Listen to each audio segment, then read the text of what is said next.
Maybe it's a classic or maybe a flop. Has Katie seen it? She probably has not. She'll sit down and watch it if it's good or it's bad. Hey, have you seen this? No, Katie hasn't seen that. Hi, I'm Katie, and if I had a nickel for every time someone said to me, wait, you haven't seen this movie? Oh my God, you need to see this movie, I'd be very rich. So this is my podcast where I finally watch those movies you all have told me I need to see, and I tell you what I think. We've come to this. I don't even feel like I have a choice anymore. This is just who we are. I need a spoiler catchphrase. I'm so desperate, I'm on a website that makes free slogans. I have entered the word spoiler into a generate slogan area, and I'm going to see what we come out with. Okay, maybe we'll find a winner here. I'm going to click it. Oh my God. There's a bunch of them. There's more than I thought. We're going to read some because there's so many. Up first, don't leave your spoilers at home. It's fast. It's furious. It's spoilers. Honestly, I don't hate that one. That one's winning so far for me.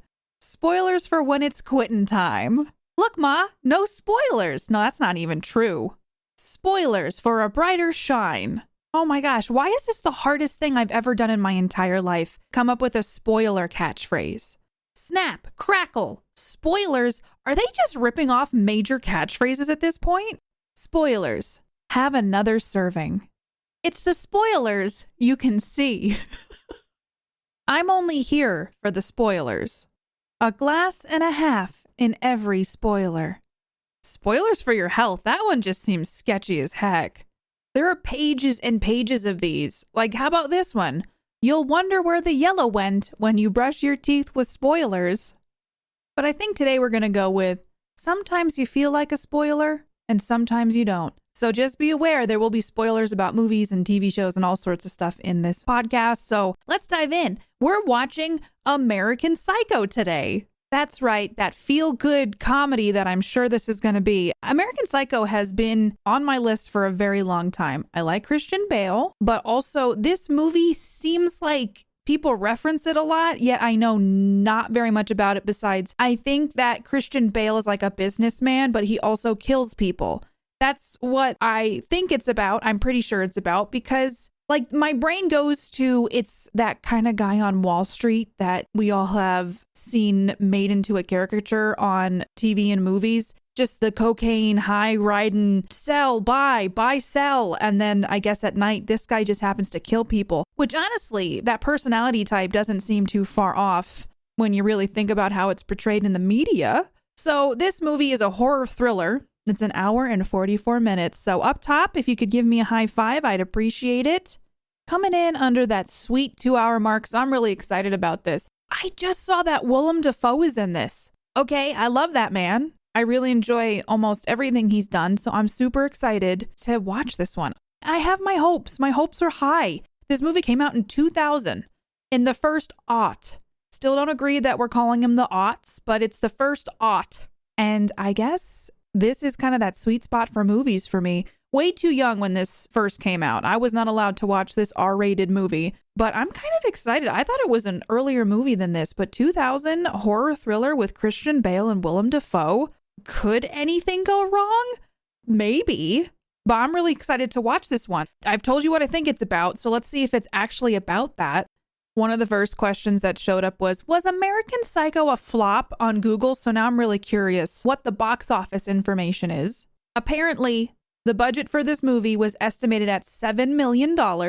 And then the gross worldwide for this film that it accrued was $34,266,564.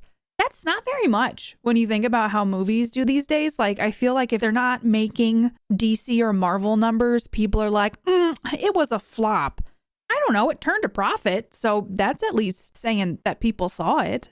I do see that Jared Leto's in this, though. He is in the new Morbius movie, and I saw a TikTok. I'm on TikTok now. I don't make them very often, but if you're ever like, I want to see Katie on TikTok, go follow me over there. It's just KatiePetersPlays. But I have that For You page. I still don't know how to use TikTok. I don't go on it very often, but there was one TikTok where a person said, well, I saw Morbius, and man, it's just some more BS. And I just have a feeling people are not really liking Morbius right now for some reason. Well, anyway, Jared Leto's in this movie, and apparently he can be kind of a problematic person, but I feel like he's a decent actor. He's been in the business forever. He's also aged like he has the Fountain of Youth somewhere near his home. He just goes outside, he swims in it, and he comes out, and he does not look like he is a 50-year-old man. So I'd really appreciate if you could open that up to the public, Jared Leto. I just think that we could all benefit from it. So I'm just going to say it's like a little selfish for you to keep the Fountain of Youth to yourself and be looking like you do at 50. I am excited to watch American Psycho. I don't know if it's going to be like a slasher film or if it's going to be more of a psychological thriller. I have zero clue how they execute this film. I do think it might be kind of weird, but let's see what the ratings are across the interwebs. Apparently, Internet Movie Database has given this a 7.6 out of 10. That's not bad. Rotten Tomatoes has given it a giggity 69%. Metacritic, my sweet baby Metacritic, has given it 64%. But guess what? Guess what, everyone? 90% of Google users liked this movie. They have strayed 4% higher than they normally do. 90%! That is 9 out of 10 people liking this movie. So I'm very curious. Also, a woman directed this. Ooh, I want to see. Her name is Mary Herron. And let me see if I've seen anything else by her. It doesn't seem like I have, but she's done some movies. And apparently American Psycho is one of them. She did something called I Shot Andy Warhol, The Notorious Betty Page, Charlie Says. So it seems like she's done some films, but I haven't heard of her. So I'm excited to see what she did with American Psycho. So without further ado, I'm going to go make myself some popcorn, maybe throw some Cheetos in it because that's something I like to do now. Eat them with chopsticks. And see if I like American Psycho. Well, I did it. I watched American Psycho. It was almost exactly what I thought it was going to be. So before I get ahead of myself, let's just read the description of the movie so that we all have a basic understanding of what this movie is. In New York City in 1987, a handsome young urban professional, Patrick Bateman, played by Christian Bale, lives a second life as a gruesome serial killer by night.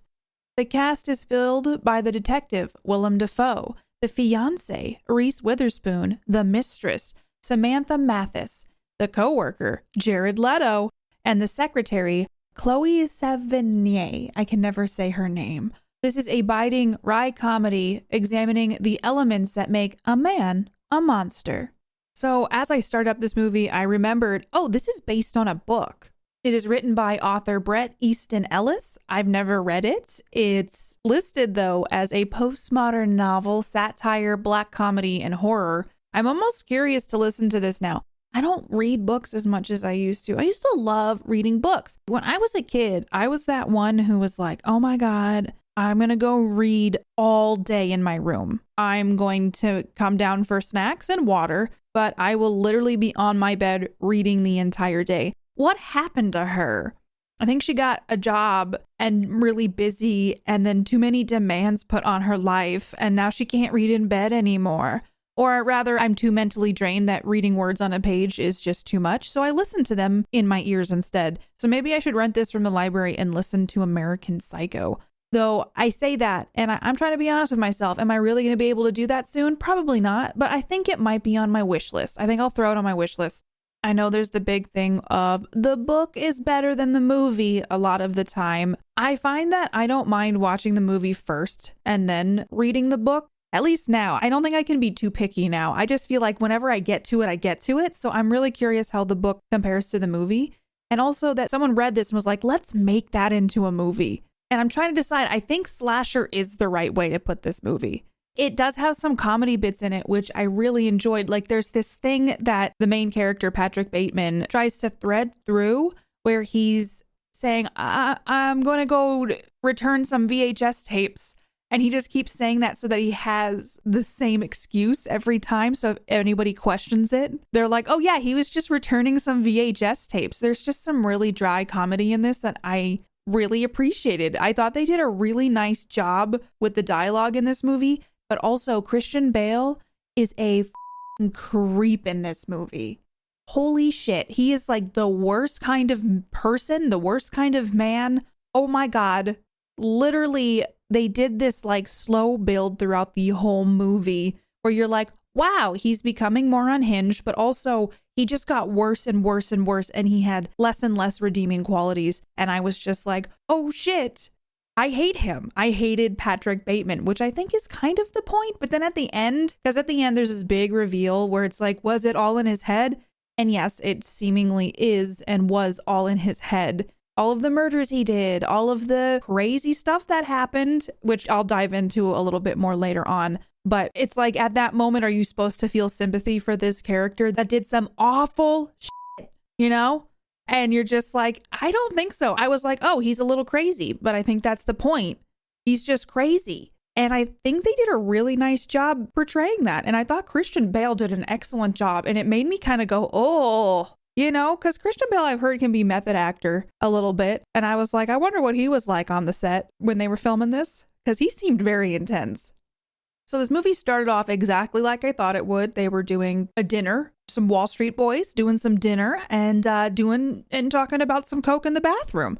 So I was like, okay, this is what I thought it was. It was very much the broskies who worked on Wall Street, and all of them were the worst kind of person. That makes me think that's what all people on Wall Street are like. Does anybody know someone on Wall Street? Is that what people on Wall Street are like, or is it just what the media has made us believe? I do kind of feel like, though, it's been done enough that there's got to be some little bit of truth to it. So it starts off, we meet Patrick Bateman and we meet his cronies. I guess it's more of his coworkers, which he secretly seems to hate all of them. But I do too, so I get it. But then they go to like a nightclub and he's going to get a drink. And this is like the first moment you see Patrick Bateman like switch. He goes up with some drink tickets and she's like, you can't use those here. I need cash. And then he's like, Stoli on the rocks or something. And she's like, it's $25. And then when she turns around to make it, he says the most vile about her. And it's just so unnerving. I sat on the couch and I just was like, my face contorted and I was so uncomfortable. And I was like, oh my gosh, that is just so awful. And then they just like cut to another scene and it's like he's doing his morning routine. It's like we entered a YouTube video where he's showing off what he does every morning with his skincare, his exercise. He's exercising in his underwear, which first of all, there's a lot of man ass in this. Man ass sounds so weird. There's a lot of man booty. Okay, there were some boobs, there's some boobs, but they balanced it out with some man booty. There's a lot of that in this. But also just the fact that Christian Bale is just working out in his underwear all the time. Because, you know, I think that is what a psychopath would do. Just got to get your crunches in, do some jump roping in your tighty whities. It's just how a psychopath rolls, okay? But his morning routine literally reminded me of a YouTube video. If someone can just make an edit of Patrick Bateman going through his morning routine and adding like the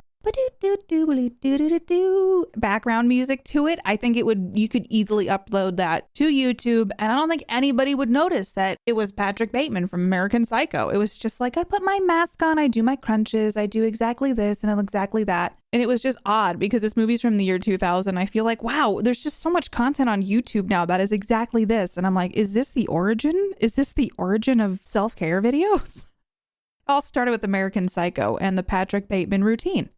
That's headcanon now. That's canon in the universe, I feel like. One of the things I really loved about this movie is the datedness of it all. Like, I'm going to return some VHS tapes. The CD's on the desk. There was so much nostalgia in this. Just the TV. He was watching porn on a VHS tape. Like, it was just so modern feeling, but also very dated at the same time. I was like, this movie, I think, is supposed to take place in the 80s. So that checks out. Wait, no. I just Googled it. It is. It's supposed to take place. The film version takes place in the year 1987. So were there CDs back then? Well, I'm just about to learn something new today. The CD was invented in 1979. I had no idea it was invented in the late 70s. Wow. See, this is an education podcast. You know, I'm changing lives by sharing information about when CDs were invented. I'm doing the Lord's work. But okay, I guess apparently in 1987 or 89, it would have checked out that CDs were a part of the background. I guess it was probably like a sign of wealth. Like, look at my collection of CDs, which I totally get because I had a lot of CDs in the early 2000s. And I felt like that made me really cool. All the jewel cases, oh gosh, they take up so much room. And now they're just like obsolete. They're just like trash that is ending up in landfills, just more plastic contributing to the problem. And there was a time where I'm like, look at all my CDs. And that's what this movie glorifies is if you have CDs, you're pretty much a creme de la creme. Also, I did like that they featured so much music in this movie. It kind of fit nicely. I think I read somewhere too that they paid a lot of money and that was one of the highest costs of making this film was getting the licensing for all the music in this movie. It's just like in general, the music complemented the film well and the way that they integrated the music was very smart, I feel like. I thought it flowed well. Also, there were so many people in this I didn't expect. Like Reese Witherspoon was in this. Just like faces were popping up. Justin Theroux was in this. Just faces that you see and you're like, oh my gosh, like the Josh Lucas guy. There was just a lot of people in this that were, it kind of felt more like an ensemble film. But I was like, I think this was before a lot of these people were super famous. I could be wrong. I mean, Christian Bale goes way back to the Newsies days. Like, did anybody else watch Newsies? I love that movie. It's like a musical. Disney's Newsies, and Christian Bale was in it. He was a little youngin'. And in this, I looked it up, he was like 26, 25 in this film. And I mean, he looks like he's a baby. So I don't like saying that. I never liked when I was in my 20s that people were like, oh, you're just a little baby. You got a baby face. I just was like, no, I'm an adult. So, you know, in this movie, he plays such a creep that he was very much an adult. He was younger in this film than I expected him to be. I just, for some reason, he's perpetually the same age, which I know I've talked about in past episodes. Like all these actors are forever the same age, just their skin changes. It's a part of getting older, I guess. But maybe if they all just adhered to Patrick Bateman's morning routine, they could all look like youthful babies forever. Honestly, some of that routine, I was like, wow, that probably would be good to do certain face masks and crunches in the morning. But I'm also like, I don't want to be a psychopath. So maybe I shouldn't do those things. Because, you know, inherently, if you do all those things in order, you probably become Patrick Bateman.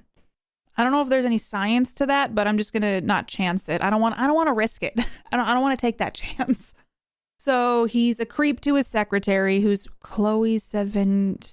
I need to look up how to say her name. All right, Google's telling me Chloe Sevigny. I still butchered it, but she plays a secretary in this, and he is awful to her. Later on in the movie, he tries to take her home, and I think he's going to try to kill her, is his plan. And then his fiance, played by Reese Witherspoon, calls and leaves a answering machine message, and she overhears it, so she leaves, and he's like, you should leave or I'm going to hurt you. Honestly, though, like throughout the movie, people are like, well, what do you like to do? And he's like, I like to kill and murder people. And everyone's like, oh, ha, ha, ha, ha, what a jokester. And if there's something just not super creepy about that, that is just beyond, because it's like someone admitting the awful things that they do. And then everybody just thinks it's a joke, but they're being honest. And that's so scary. Like, what if you did meet somebody and they're like, oh, yeah, you know, I just like to murder people on the weekends. And everybody's just like, oh, Jimmy's such a jokester. And then it's like, well, what if he does? I've seen movies where they end up actually doing that. What if he does? So now I'm forever going to be suspicious of anybody who says that. There's also a moment in the beginning where we're meeting the characters and Reese Witherspoon and Christian Bale go to like dinner with their friends. And then Patrick Bateman just goes off on all these social issues that need to be resolved in the world. And I got sad because this movie was made in 2000, which is now 22 years ago. And he was just talking about all these social issues that need to be dealt with before other said things could be dealt with. And it just made me kind of bummed out because I'm like, a lot of what he talked about, I was like, oh, all that still needs to be fixed. And I think lately I've been more introspective about those things and just kind of going like, feel a bit powerless to make changes sometimes in the world and to see where I can help in some ways. And I think being constantly reminded, or even like looking back on content or movies or anything that was made years ago that had a social commentary on these things, or we're talking about quote unquote social issues at the time, or even bigger world issues. And then to flash forward 22 years and a lot of those things still being a problem, that's just a big old buzzkill. Like, I'm just sitting there like, I really feel like as a society, I don't know where this tangent is going, but just feeling like there's just so much to fix. And there's stuff that I do feel like actions speak louder than words, and we need to use more actions in our lives to make changes. Because apparently this has just been a cycle. We're all in a hamster wheel, it feels like. And I know we make micro steps, like maybe that hamster wheel jumps forward a little bit every now and then. But man, movies from 22 years ago saying like, we got to make these changes. And then you cut to 22 years after and going, oh shit, we still got to make those changes. I just thought that was interesting. It was something I wrote in my notes and I was like, I'm going to talk about it. It's also weird coming from a character that is a psychopath serial killer. But, you know, when valid points are made, you got to give due where credit's due. He is just so unhinged, though, because in the next scene, he's like I think he kills a lady from the street. There's a lady he meets on the street. What I liked about this movie is they did a lot of stuff off camera. So it was kind of like theater of the mind. They didn't just do, you know, the Saw thing where someone gets cut in half with a buzzsaw or falls into a pit of needles. They did a lot of stuff where it's like the camera cut away or it was just out of shot and there was blood spray or things like that. But with this, they just cut to the next morning and he had bloody sheets and he was just screaming at the dry cleaner. And oh my gosh, he's telling this lady who walks in that it's just cran apple juice on his sheets. And it's like, that's clearly not. That's clearly a bunch of blood. So this is where we're starting to see like Bateman is just literally nuts and very unhinged, very unstable. Christian Bale did a great job, though, with playing this monotone, emotionless guy who only had a few emotions like fear of getting caught, panic in that regard, but just this like cool, calm person. One of my favorite things in this movie is the business cards. I'm sure that's like an iconic thing. People probably talk about it, but the business card scene, oh my God. It was funny, but it was also just so well done. They all have like the same business card, except the paper and the font might be like slightly different. And Christian Bale just gets so unhinged because someone has like a slightly different business card than him that has like an eggshell color to it. And I just really enjoyed that whole, I don't know if it was a joke or just some sort of subtle way to show that this man is unwell and also how ridiculous I think we can get about things sometimes. I don't know if there was a little bit of a metaphor there, but that whole sequence was just incredible. And then when they bring it up later, when someone else has a business card and it looks exactly the same, it's just great. I really like the callback to that. Also, this Bateman character is the biggest gaslighter in the entire world. And the entire time I'm just sitting there like with my hands on my temples like, oh my God, he is gaslighting this girl he's having an affair with. He's gaslighting Reese Witherspoon. He's gaslighting the world. And I hate him for that. But he's just textbook lying to your face and making you question your reality, which I think is interesting because he didn't even know if his reality was real at the end. So I don't know if that was a subtle nuance, but chef's kiss if it was on purpose. There is a moment where he kills a man on the street, a homeless man and his dog. And I gotta say this. I say it all the time when I'm streaming horror games and they do this. I avoid horror games that do this.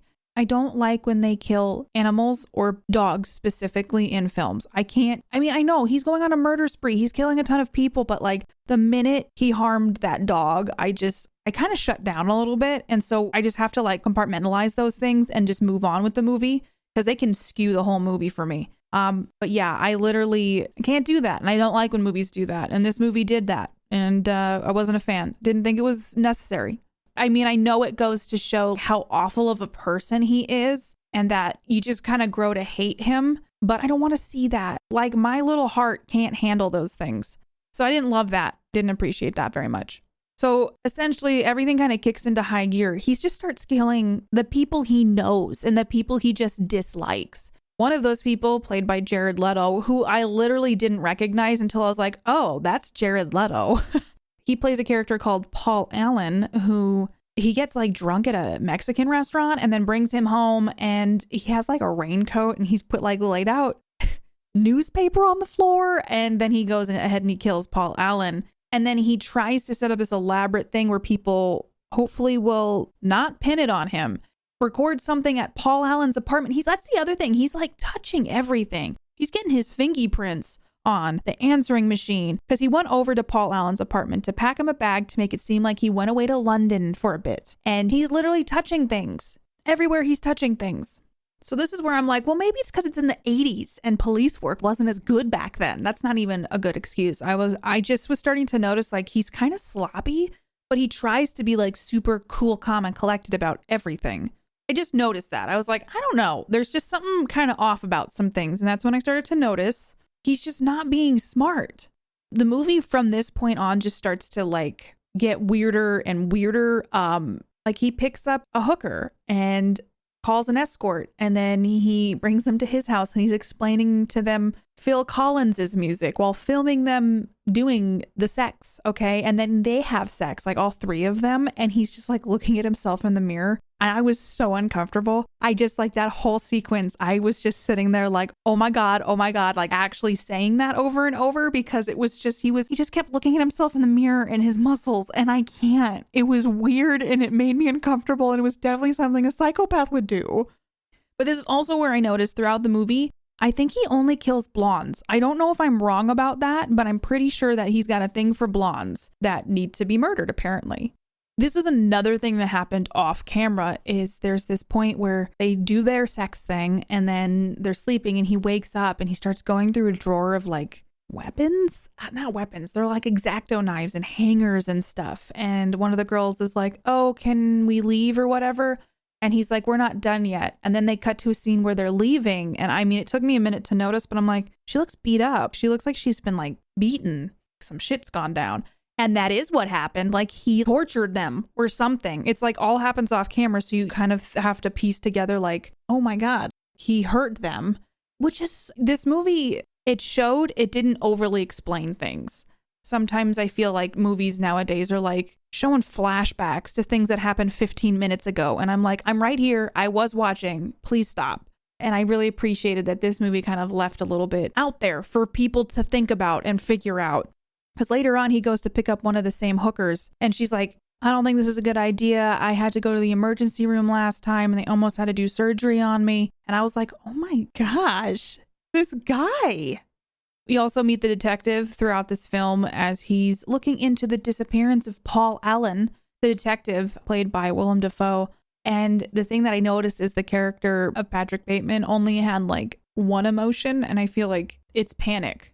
But I really liked Willem Dafoe. I just think Willem Dafoe's a great actor. He just does things well and he's very likable. And I was rooting for him. I'm like, he's the good guy in this. You know, at the end, nothing really came of anything because all of it was in his head. But at the same time, that's why I think some movies work well, because after you sit down, you think about it and you're like, okay, wait. And you try to like think about the threads and all those things. And if they stick with you, sometimes that's not the case. Sometimes it'd be a real shitty movie. That happened with Gerald's Game. If you've ever seen that, Mike Flanagan did it. It was great all the way up until that ending. Then I just sat down and I thought a lot about that ending because I was just upset about it. But if a movie's good, it has the same effect where you sit down and you're like, okay, let me think about why. Okay, so was the William Dafoe detective real? And then it lingers. And I feel like sometimes that's the telltale signs of a really bad movie or a good one, is if there's linger behind. So this movie just had him kind of doing murder after murder. He had heads in the fridge, bodies in the closet. He was at Paul Allen's apartment doing this as well. And the movie just starts to get kind of crazy. And I'm sitting there and I'm like, wait, this doesn't make any sense. Because he's at Paul Allen's apartment with the same hooker who almost went to the emergency room with one of his old friends from the Derby, you know, as you do. And then they start having sex. And I think there's a point where Bateman bites his friend in the no place, I think, and makes her bleed a lot. So then the hooker tries to escape, and then all of a sudden he has a chainsaw. And I'm sitting there and I'm like, what, he's got a chainsaw?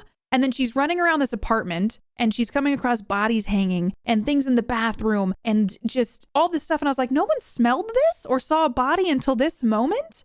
Then they're running through the apartment building. He's just got a chainsaw. And then she's running down this stairwell. And he just somehow sets it up just so that the chainsaw falls through. And then when she gets to the base of the stairwell, the chainsaw like kills her. It goes right through her. And I'm sitting there and I'm like, nobody's noticing this in New York City? Like, this is just happening. Then the movie just kind of starts, I think, becoming more satire at this point. And I'm like, this can't be real.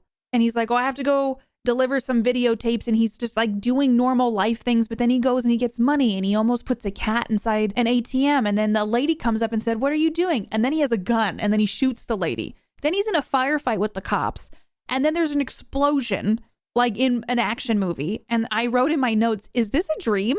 But then it never becomes a dream sequence. It just keeps getting more wild, and he keeps getting away with more and more stuff. And he's just going homicidal. He's running around buildings, shooting people. And then he calls his lawyer and does a confession. And he's crying. and all of this stuff. And he's kind of confessing to his crimes. And then I wrote in my notes, storing bodies in Paul Allen's apartment was risky. But then the next day, after all this confession, which I'm like, he just wakes up and he like goes to breakfast and everything's fine. He then goes to Paul Allen's to clean up the place, and he goes in and it's pristine. And he's looking around like, where are all the bodies? Everything's been moved out. And then a real estate agent walks in and goes, are you my first client of the day? And he's like, no. And then she asks him to leave. And so that's when I start getting confused. I'm like, did someone cover up his crimes? Because he called the lawyer. But then the rest of the film is just pretty much him kind of working out that it was all in his head. And also his secretary finds his day planner that has all these drawings in it of a lady with a chainsaw through her and similar imagery to what has happened in the film. And the lawyer he runs into at this bar with his cronies, once again, just like the movie started, he's like, I did all those things. You never called me back. And he's like, oh, you're real funny and blah, blah, blah. And he's like, I killed Paul Allen. And the lawyer goes, I just had lunch with Paul Allen in London. He's fine. That's when the realization of, oh, was it all in my head? It was an interesting way to end the movie. I didn't expect it per se. I thought it was just going to be a slasher and that he would probably get away with it or something. I thought it got a bit crazy there when he had a firefight and the explosion, and I was like, something's afoot. I don't know what's going on here, but something's afoot. And I don't know if you all can tell, but I kind of liked this movie. Actually, I would say I liked this movie. My husband came up with a good analogy for it, or a good comparison, I guess. The show You, that's on Netflix. The guy who played Dan from Gossip Girl's in it. I feel really bad. I can't remember his name at the moment. But if you've ever seen the show You, with the voiceover in this movie and the way that this character acts, it's very similar. There's a kind of a parallel between the two. And I really like the show You. It's creepy and I just feel like it's interesting. Maybe voyeuristic in a way, because the character you're watching is voyeuristic, but it's just similar vein. And I feel like that was a really good comparison between American Psycho and the new show You, which I think it's on its 4th season, or it's coming into a 4th season. If you've ever seen You have to tell me if you think it's similar. It feels like the same vibe, because I think that it does have that. But yeah, I guess I could say I'm not angry you all made me watch this. I actually kind of liked American Psycho. Which, you know me, I don't like a lot of movies. So I'm like, why do I have to like the one that's about a psychopath killer? Y'all are going to think I'm a weirdo. But yeah, I liked it. I liked American Psycho. I don't think it's going to be a movie that I'm like, oh, everybody needs to see it. But I'm glad I watched it. I feel like it cinematically worked really well. I liked how they moved through things. I thought it told a pretty interesting story. I liked the acting in it. I hated Patrick Bateman, which I think is the point, but I guess I appreciated the nuances. They were subtle at times, but I did very much like what they did with this. So yeah, I watched American Psycho and I kind of liked it. So what am I going to give this movie? I'm going to give it a cool 8 out of 10 freshly printed business cards in eggshell, off-white, and a nice hefty thickness. Yeah, this movie was decent. I didn't hate it. I actually kind of liked it.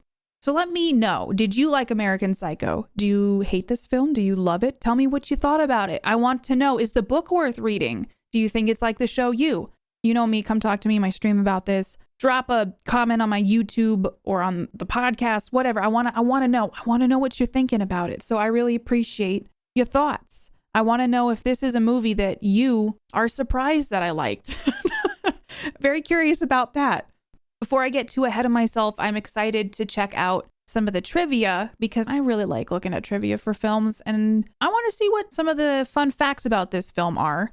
One of them being is during the production of this film, Christian Bale actually followed the morning routine that his character Patrick Bateman does at the beginning of the film, which is the exercising and the face masks and the shower things. And that's just wild to me, but I have heard he can be a method actor. Another one I thought was interesting is that a lot of the dialogue in this movie is taken word for word from the novel by Bret Easton Ellis. I think that's just interesting because a lot of times movies just kind of throw together. They just throw things at the wall and really deviate from the source material. So I thought that was neat. This is nuts to me. The film had various problems with designer labels during production. Cerruti agreed to allow Christian Bale to wear their clothes, but not when the character was killing anyone. Rolex agreed that anyone in the film could wear their watches except Bateman. And apparently there's a famous line in the book that says, "Don't touch the Rolex," and that was changed to "Don't touch the watch." Perry Ellis provided underwear at the last minute after Calvin Klein pulled out of the project. Garçon refused to allow one of their overnight bags to be used to carry a corpse, so Gaultier, I don't know how to say designer names, was used instead. I just think that's hysterical. I mean, it makes sense. I've heard stuff like with Apple, like my husband's told me that Apple will only let the good guys use Apple products. And so anytime in a movie, if one of them's using an Apple product, Mark's like, that's the good guy. I don't know if that's true, but I like to pretend that it is. And allegedly the name Bateman is derived from the main character of the Psycho film franchise, Norman Bates. And there you have it. There is some fun trivia facts about American Psycho. Oh boy, I'm here, and I got some comments from you about American Pie, which was the last episode we had for Katie Hasn't Seen That. And I hope you enjoyed this episode of American Psycho. Didn't mean to do American Pie and American Psycho in a row because, you know, they have similar names, but they're very different concepts. But I want to share with you some of the comments you shared on American Pie and the last episode of Katie Hasn't Seen That. Up first, let's go on Twitter where Bubbleguts shared, "Take a drink every time KPP says movie wall." And I promptly replied with, "Literally, people will die if this becomes a drinking game." I said movie wall so many times in the last episode, but this comment made me giggle because, yeah, definitely would give someone liver poisoning, I believe, if that was a drinking game. Also from Twitter, Josh Turnball says, "Like you, I wasn't allowed to watch American Pie when it came out in 1999 because I was 12 going on 13 at the time. But I watched it for the first time on DVD in 2020, and I thought it was okay. I also hated Stifler. Great episode, and this is my first time listening." Thank you for listening, Josh. It's lovely to have you on the Katie Hasn't Seen That train. Well, are we on a train? I don't know what we are, but I am really grateful that you listened for the first time and you enjoyed the episode. Also, I'm glad I was not the only one who wasn't allowed to watch this movie.